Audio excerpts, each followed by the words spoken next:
Ever worried about losing your precious WhatsApp photos? Let's dive into how you can easily transfer those cherished memories from your phone to your computer. First, a classic, the USB method. Connect your phone to your PC using a USB cable. Your phone may prompt you for permission to allow access. Tap Allow now. Open File Explorer on your computer. Look for your phone's name under this PC or devices. Click on it. Then navigate to the internal storage or SD card if you have one.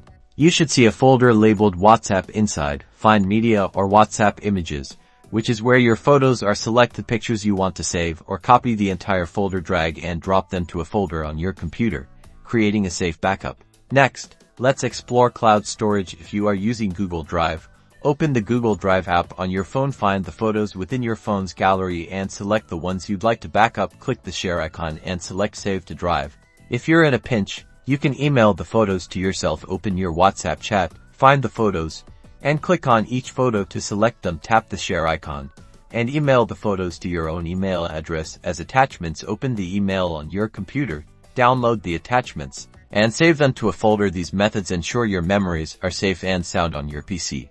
There you have it, 3 simple ways to transfer your WhatsApp photos to your PC. Choose the method that works best for you and keep those precious memories safe. Don't forget to like, subscribe, and hit that notification bell for more tech tips.